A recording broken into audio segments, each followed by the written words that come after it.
The Harris campaign was provided with sample questions that, while not the exact questions, covered similar topics that would appear during the debate. If you remember right, at the very beginning of the debate, David Muir, with his head of hair, looked right into the camera and said neither candidate had been briefed in any way whatsoever about the content of the questions that were being asked in the debate. I have something to say about this debate. And listen, I know I was on vacation, but I did put in a video last week, and I'm happy. Go back and watch the video, okay? It's right there on this channel, wherever you're watching this. You'll see the video that we did while I was on vacation, but I saw all this mope, and I saw all these Eeyore Republicans saying, oh, that's it. Kamala Harris won the debate. It's over. And I felt like I was one of the only political commentators who were like, that debate, that did not harm Donald Trump.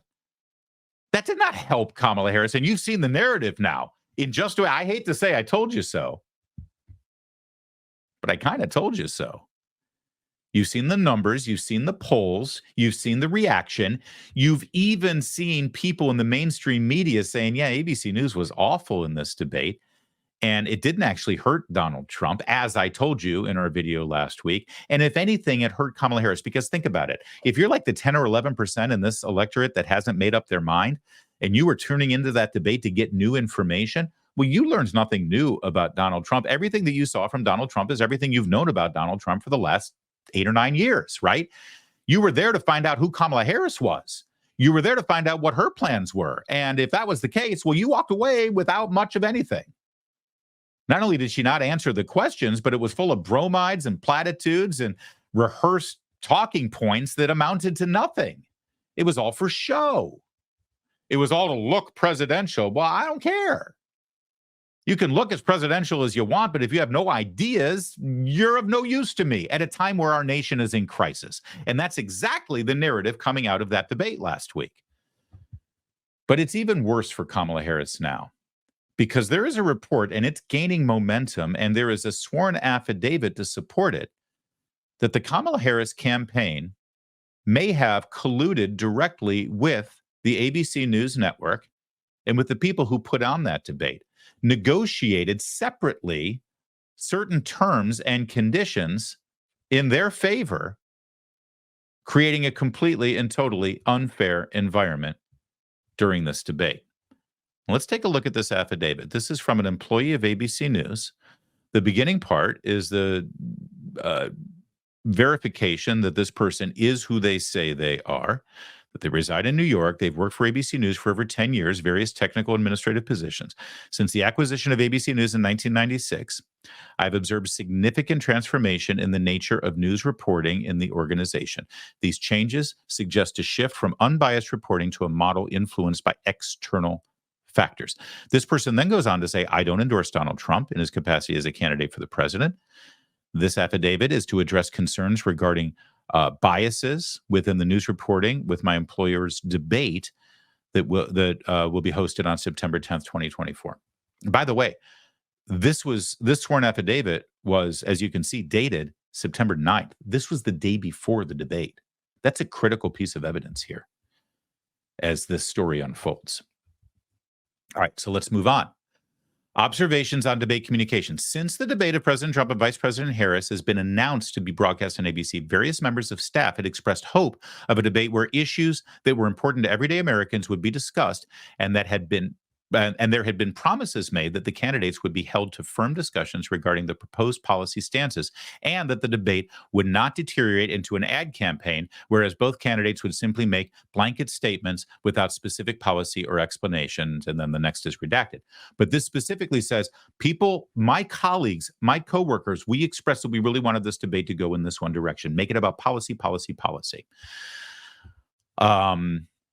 Political position clarification. Many employees of ABC who were looking for a fair and honest debate questioned the clear bias that is well known throughout the company.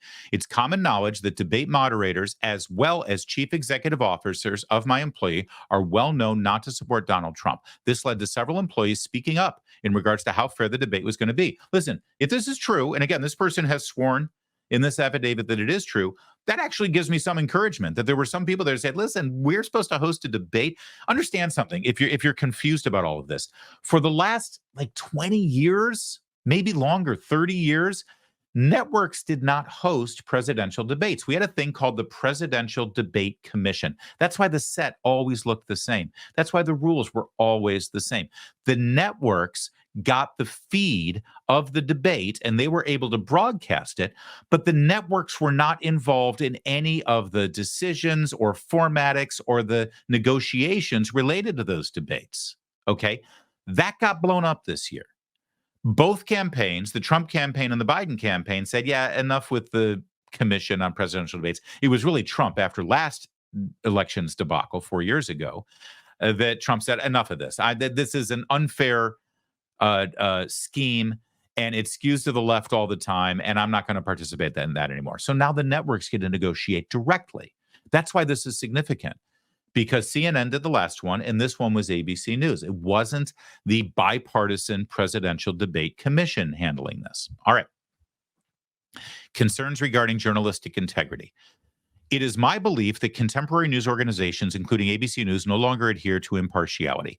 The influence of commercial interests and substantial donors appears to affect news presentation, resulting in selective reporting and biased narratives. Well, I mean, that's like saying the sky is blue and water is wet. Right? He also says, or she says, I have personally witnessed news stories being cut from programming and not reported at all due to the influence of certain corporations linked to our parent company. Love to flesh that one out a little bit. All right. Observations pertaining to debate fairness. Number 4. I have noted specific instances related to the debate between Donald Trump and Kamala Harris that raise concerns about procedural fairness. The specific instances are perceived bias are as follows. And again, this was the day before the debate. Bullet point 1. The Harris campaign received particular accommodations, including but not limited to. Wait, let me pause here for a minute. Let's go back in the time machine. Do you remember like 10 days ago when it was still up in the air whether Kamala Harris was going to agree to this debate? You know, she wanted the mics not to be muted. She wanted to be seated. She wanted to have no card. She was trying to renegotiate all the rules, right? Remember that? And then out of the blue, at the end, the Harris campaign said, okay, fine. We're going to go ahead and do the debate. But there were obviously conversations going on. There were obvious negotiations going on. They were trying to get all this stuff. Doesn't it make you wonder, okay, well, why all of a sudden at the end of the day did she decide to go ahead and do the debate without any concessions? Well, now you have the answer to that. She did get concessions. They were secret concessions. They were behind the scenes concessions. But they made a difference. Let me explain. Bullet point item number 1. The Harris campaign received particular accommodations, including but not limited to the providing of a podium significantly smaller than that used by Donald Trump. Let's pause there for a second because this is very real. Blow this up for a second, will you? That's the debate stage. The podium on the left is Donald Trump's podium. The podium on the right is Kamala Harris's. Look at the difference there. Now, yeah, that's no big deal, right? Well, what's the big deal? That doesn't matter. This is why Kamala Harris wanted to be sitting down. She wanted to be physically on the same level as Donald Trump. And when you are from the waist up, it takes away a lot of the height advantage that men might have over women, especially a man who is 6 foot plus. To make the camera trick you into thinking they were the same size, ABC News agreed to Kamala Harris's demand that a podium be specifically designed for her dimensions. Look at the podiums. You can see it. If she were standing behind that other podium, she'd look like a child, right? So they designed this so that the camera tricks would work in her advantage. All right. That's one. By the way, there's another thing. It's not in the affidavit, but I have a hunch and I'll just throw it out there. Do you notice something about this set that is different from every other presidential debate you have ever seen, whether it was the presidential debates or the primary debates that we saw all through this election cycle and 4 years ago for the Democrats? Do you see what I see? Do you notice how dark the lighting is for this? I noticed this the second I saw the debate. The lighting is incredibly, extraordinarily dark. They often use a blue background, but it's often a light, bright, vibrant blue. And there is light flooding the stage. whether it's like we saw during the nomination process for the Republican candidates this time around, or for the Democrats last time around, or the debate we just had between Joe Biden and Donald Trump. It's a very, very bright setting. This, very, very dark lighting. Why? Generally speaking, dark lighting makes you look a little younger, a little more attractive. It's more favorable to women, to be fair, to be honest. I think personally, this may have also been part of the negotiation. I don't know, but knowing stagecraft the way I do, I have a hunch that that's what happened here. All right, let's get back to the affidavit. Podium significantly smaller than that of Donald Trump. Assurances regarding split-screen television views that would favorably impact Kamala Harris's appearance relative to Donald Trump. What does that mean? It means when they went to split screen, they enlarged her side of the screen so that her head looked the same size as his head. In other words, it's a psychological thing, but it's a significant thing that when you're seeing two people talk to each other and they're both trying to win your assurances that they're a strong leader, if one of them is physically looking stronger and bigger and more capable, you're psychologically going to be more inclined to be on that person's side or think that that person is a stronger leader. So it means that during a split screen, they were going to make sure that her head and her shoulders were enlarged so that they look comparable in size. This all happened, and without Donald Trump knowing that this was part of the negotiation. Now, he may not have objected to this, but if you're negotiating something, if Donald Trump is in the room during these negotiations, he can say, okay, fine, you can go ahead and do your thing with the podium and the split screen, but I want A, B, and C. Do this for me. But see, this all happened outside of his purview. These were one-on-one negotiations that Kamala Harris's team allegedly had with ABC News directly. Okay, back to the affidavit. It was, again, and this is probably the most important part, it was agreed that Donald Trump would be subjected to fact-checking during the debate, while Kamala Harris would not face comparable scrutiny. Kamala Harris's people said, okay, we're only going to do this debate if you guys promise to fact-check that guy. Because he lied so much during the CNN debate, and he was never fact-checked, and everyone thinks that he won the debate, and Joe Biden, he did so well against Joe Biden that Joe Biden had to drop out, and we're not going to let that happen this time. So you need to promise to fact-check him. And if you remember the debate, that's exactly what happened. She got no scrutiny. She got no fact-checking, and he got 5 fact-checks, most of which were wrong, actually. One of the fact checks had to do with Kamala Harris's position on abortion, and the fact check was inaccurate. It was wrong. The other fact check had to do with Donald Trump saying that Kamala Harris was in favor of federal funding of transgender procedures for illegal immigrants in prison, and that's actually 100% true. So they even got their fact checks wrong. They lied about the fact checks over there. But more importantly, they only fact checked one side of the debate stage. Let's get back there. This was widely known throughout the company that Donald Trump would be fact-checked. In fact, various people were assigned to fact-checked observations it was perceived candidate Trump would make during the debate. In other words, staff were sent before the debate to go and create fact checks based on what they assumed Donald Trump would say so that they had everything at the ready. In fact, Harris' campaign required assurance that Donald Trump would be fact-checked.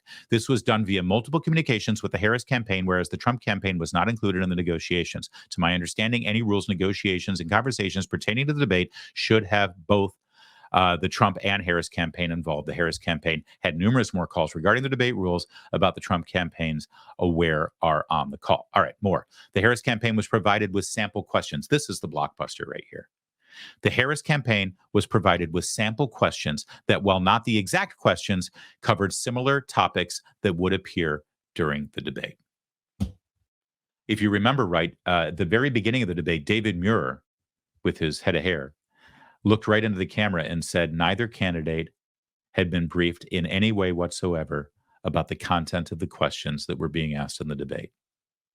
I think it's incumbent on ABC News to be completely, fully, 100% transparent on this. In fact, I think it's incumbent on Disney, a publicly traded company that owns ABC News, to be completely transparent about this. And yet there's been no response. A little bit more. Furthermore, the Harris campaign imposed restrictions on the scope of questioning, including, they said, you can't ask questions about this, this, and this.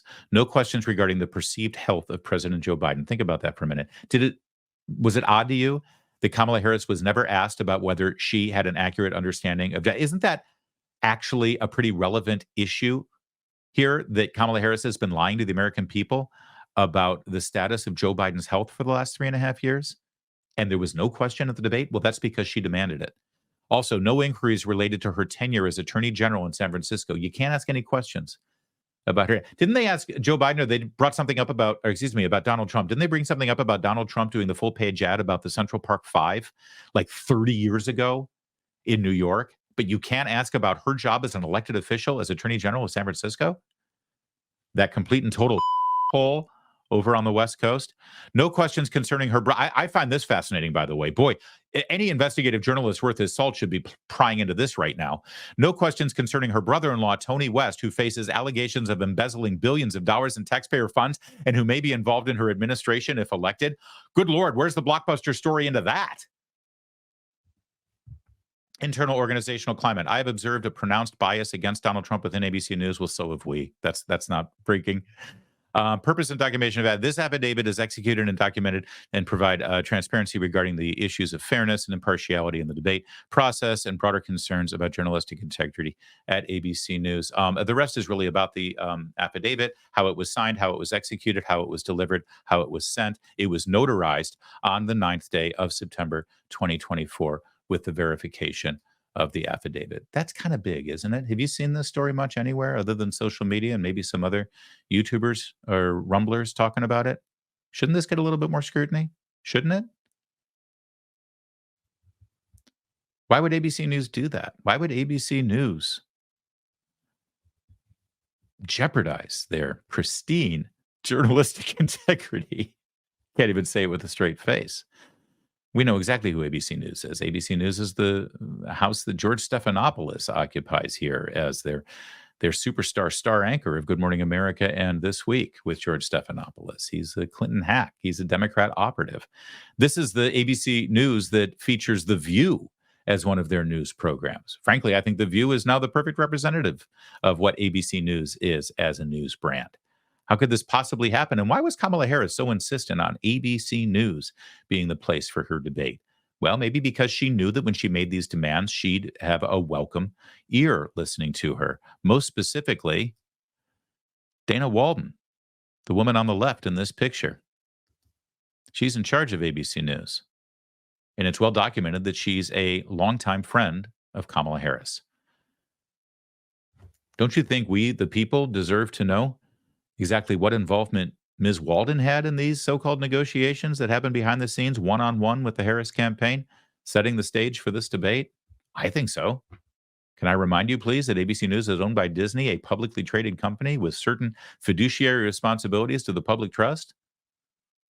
Also, every single ABC News affiliate, ABC network affiliate, every channel that's in your local city right now where you tune in to ABC, those local stations are all under the jurisdiction of FCC guidelines for fairness and the Federal Elections Commission for in-kind contributions to a political campaign.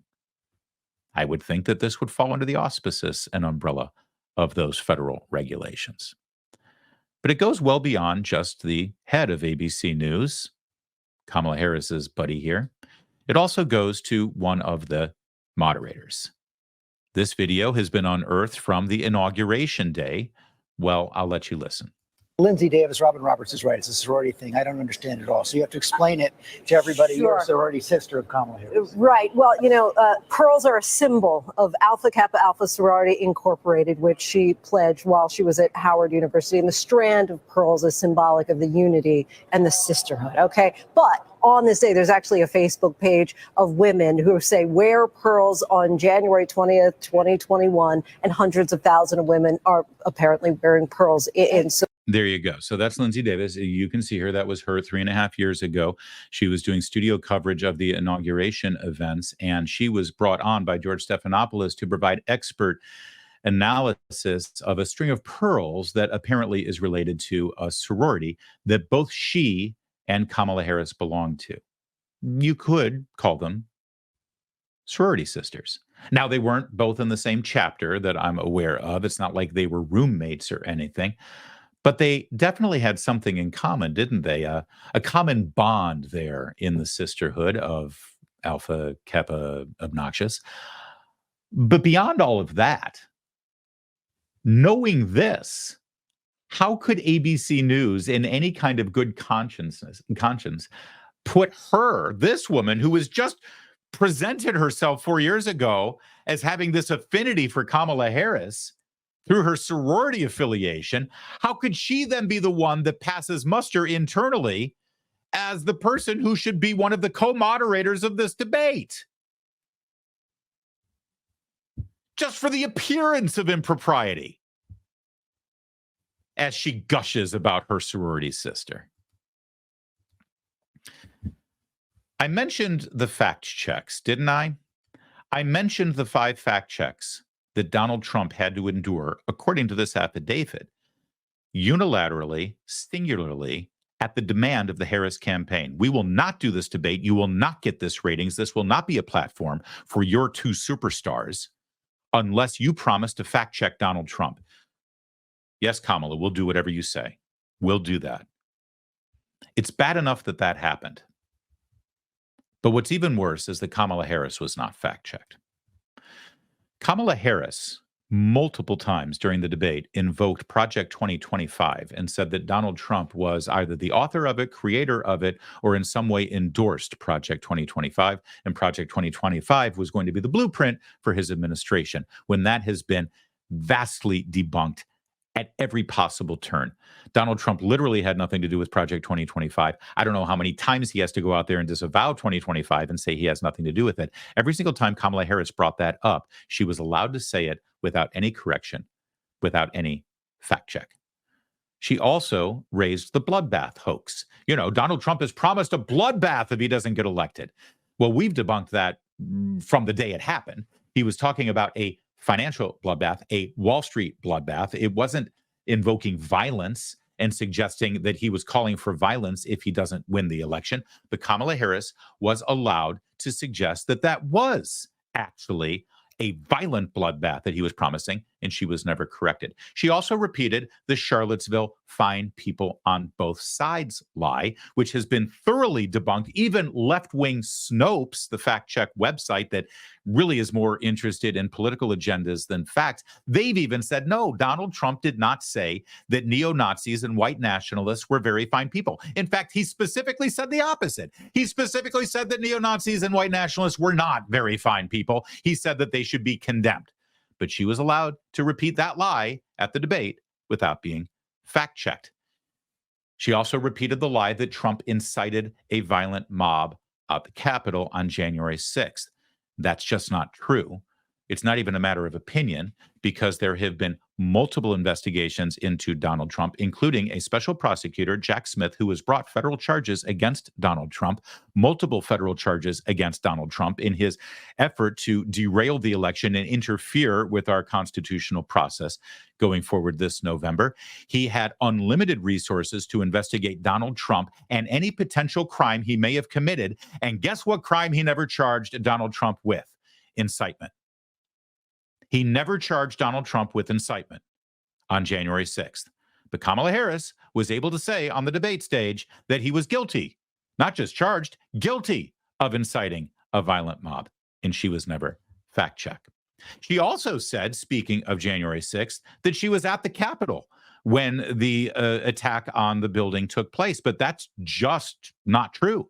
We've seen the security footage of her leaving the Capitol in the 11 o'clock hour before anyone made it down to the Capitol, let alone inside the Capitol. She was actually at the DNC headquarters when they discovered a pipe bomb outside the building. It was a pipe bomb, but she wasn't at the Capitol. She said she was during the debate, and she was never fact-checked. She also said that police officers died as a result of the January 6th attacks. That's not true. 2 police officers committed suicide. 1 police officer died of a stroke after the events of January 6th, but that stroke had more to do with the tear gas that, ironically and sadly, tragically, the police themselves deployed on the crowds than it had to do with anything related directly to the mob attacks. She was not fact-checked on that. She also claimed that Donald Trump said that he promised that he would be a dictator on day one. Well, that's a hoax. We know the origins of that. It was a tongue-in-cheek joke that he said during a Sean Hannity interview. Sean Hannity said, "They tell us you're going to be a dictator." And Donald Trump jokingly says, "Only on day one. After that, nothing. But on day one, I'm going to do this, this, and this." Obviously, he wasn't serious about being a dictator on the first day of his presidency. But Kamala Harris, on the debate stage, said Donald Trump promised to be a dictator on day one, and she was not fact-checked about that. She also claimed that Donald Trump sent a dog whistle message to protesters on January 6th and to the various factions by saying, "Stand back and stand by." That's a hoax. That was during the last debate. That's been debunked. There was no secret dog whistle message, but she said it.